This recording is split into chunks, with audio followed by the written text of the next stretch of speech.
how to take disaster into your control and try to save the lives of people. Response is a solution that can handle that situation exactly. Nature cannot be controlled, but nature needs to be understood and needs to be handled in a way, in such a manner that it does not really affect our life. In the name of industrial development or the human development, we raze down all the forests.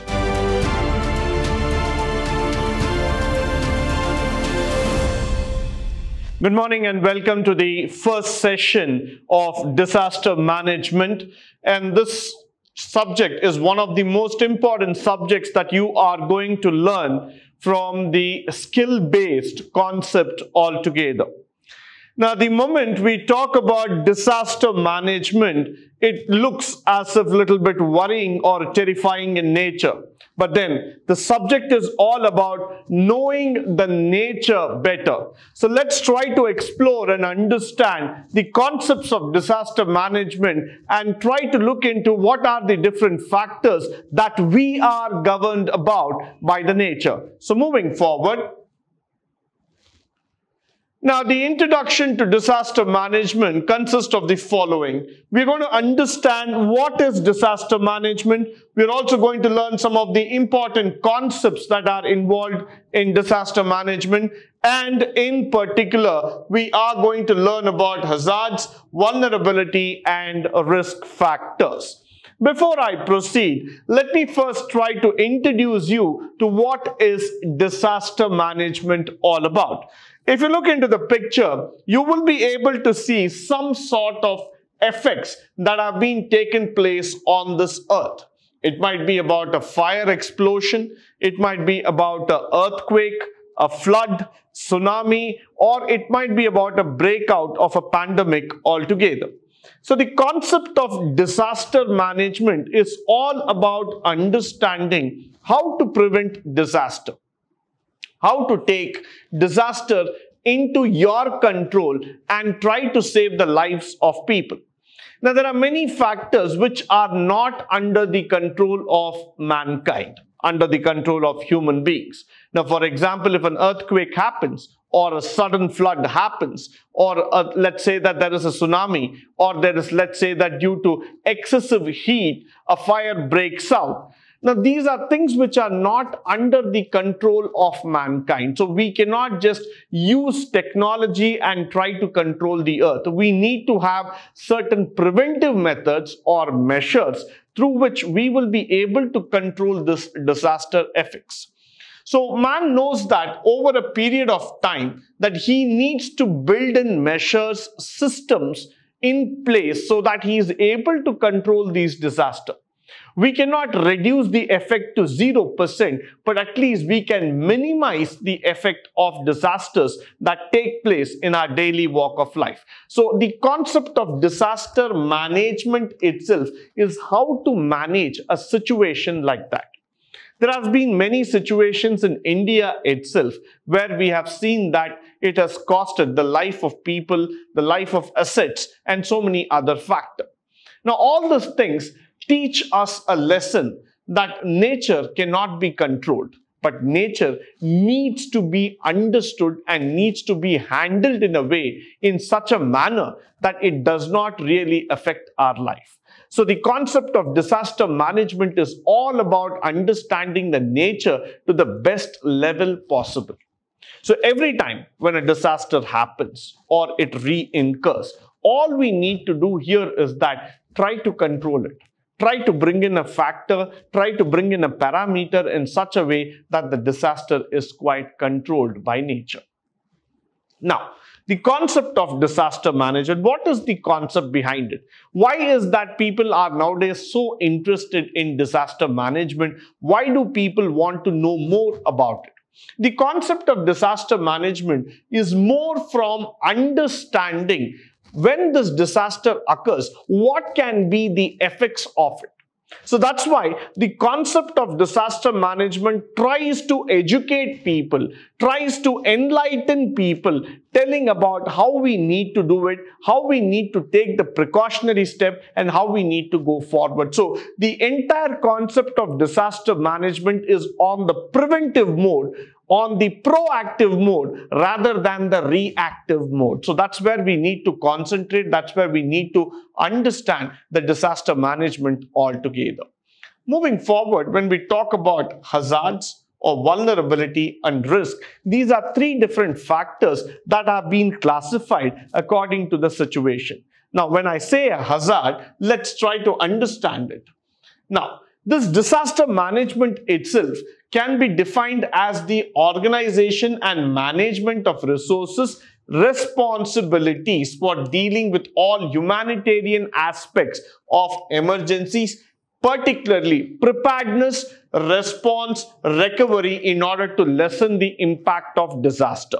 So before we start understanding, I want you to understand the definition very, very clearly. It says that we are trying to deal with all the humanitarian aspect. That means we are trying to go more towards the human life in terms of preparedness, response, and recovery. These three words, preparedness, we need to understand. Are you prepared for any kind of situation that can occur? Are you ready for the response? What is the tool that we have that we can respond back? What is the communication aspect? What are the factors? What are the weapons? What are the systems that we have to respond back to this kind of thing? And what is the recovery time that we have in order to come back? So these three words are very, very important for us. Now, when we talk about these three words, this is the entire concept of disaster management trying to look into. Are you prepared to handle any situation? Now, let's say that you know that there's going to be an earthquake. You know that a cyclone warning has already been issued. You know that there is going to be an outbreak. Are you prepared to handle that situation? Now, when the COVID-19 happened altogether, 90% of the country did not even knew what is going to be the outbreak of COVID. We all thought that COVID would just be like any other fever or would be like any other disease, which will just come and go. But we were never prepared to the extent that COVID would completely try to wipe out the mankind out of this earth. COVID would come in such an impact which could come and destroy the lives of people. COVID would come and completely stop the businesses happening around the world. So are we prepared to handle this kind of situation in future? The answer is no. So that's why disaster management always tries to ask you this question. Are you prepared for that particular situation? Are you ready to see this kind of an action happening? Next, the response to it. What is the response that we have? What is the answer that we have to give back to COVID-19? Are we ready with a vaccine? Are we ready with some sort of medicine? Are we ready with some sort of drug that can take back the virus out of this earth? The answer to this is very, very important. Why? Because a response is not a one-line answer. It is not a one-time solution. But response is a solution that can handle that situation exactly. So response is very, very important. You need to understand the response, the responsibility, the factors of how you are going to take it and answer back in that given time. So response is something, the timely action that we have, that we are kept it ready so that we can handle any of the situation. The third factor, recovery.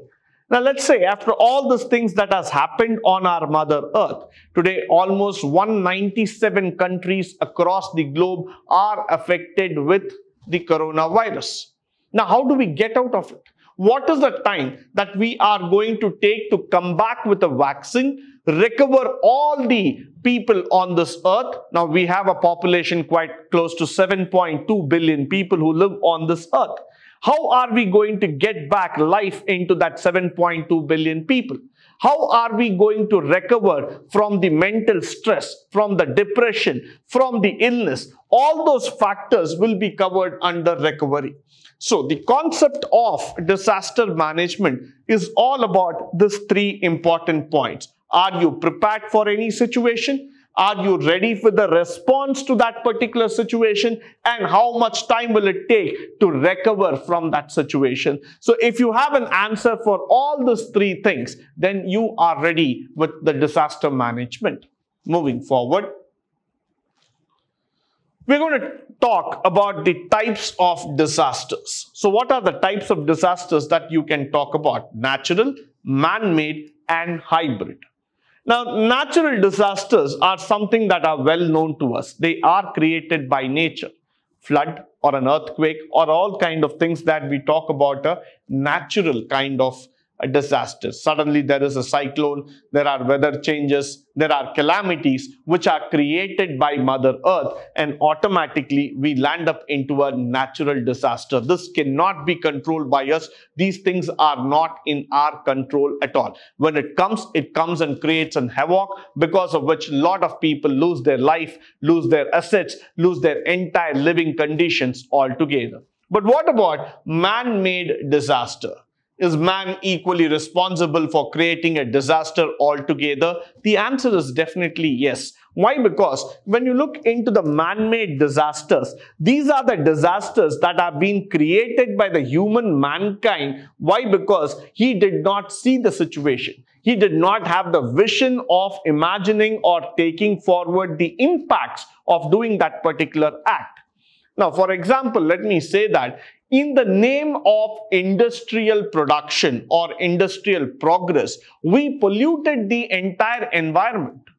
In the name of industrial development or the human development, we raised down all the forests. We cut down all the trees. We made all the land into a concrete jungle. Now, what is the outcome of it? Air pollution. You can talk about water pollution. Today, people don't have enough space to move around. Kids do not have enough space to play. Now, what happens is that the buildings get cramped, and one fine morning, the buildings fall down. So, this is the man-made mistake altogether, a man-made disaster altogether.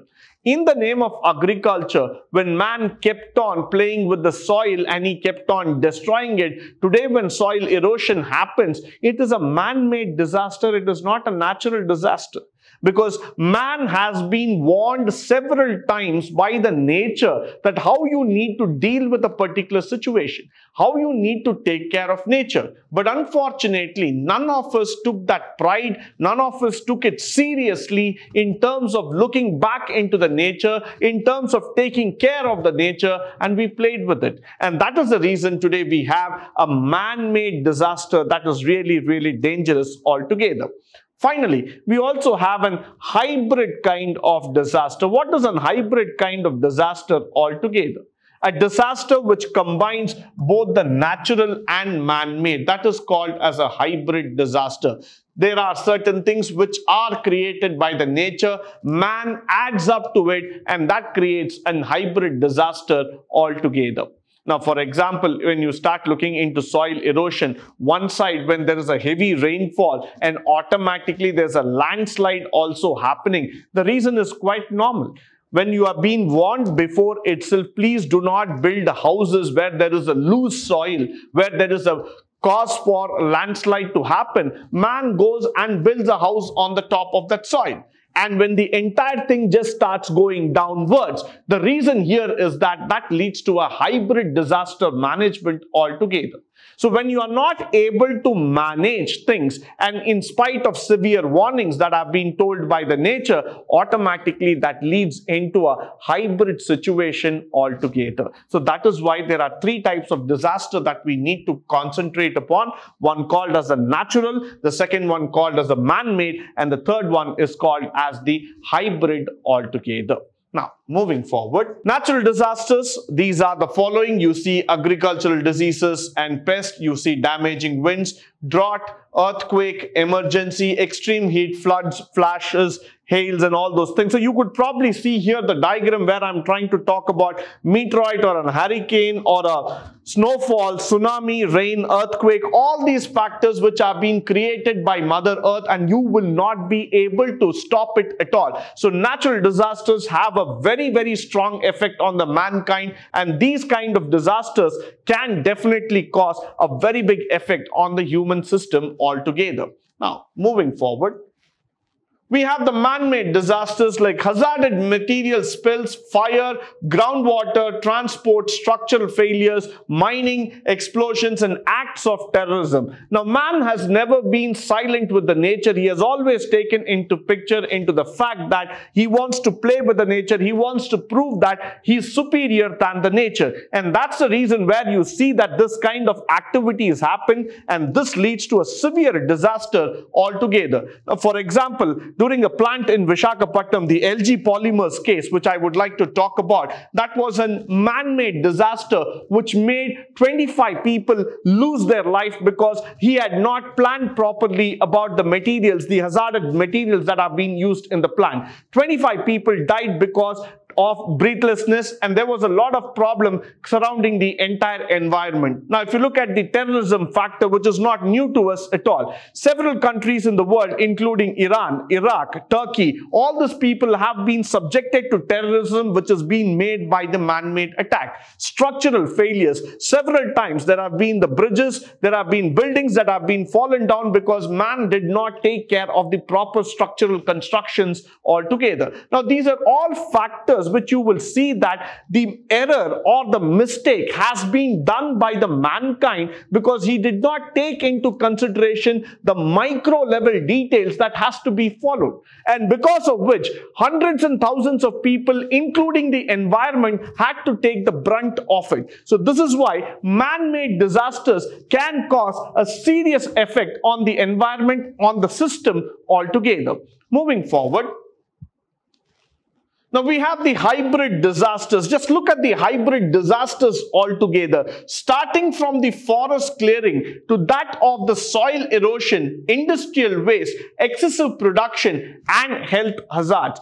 All these things are being created by man and nature together. Both of them have played their roles in terms of creating the disaster, which are dangerous not only to the human being in terms of life, but also in terms of the future generation altogether. Now, by clearing the forest, you will try to understand the factor that you are definitely harming the lives of the wild animals. You are clearing out those plants, which is again going to create a dangerous effect on the environment. The soil erosion, by which the farmers, the people who are dependent on agriculture, are definitely affected. Industrial waste, which again goes and gets collected and mixed with the soil, because of which the future generation, plants will not be able to grow, people will not be able to get a clean and a free environment altogether. Excessive production, you're going to deplete all the materials, all the natural wealth that has been provided by Mother Earth,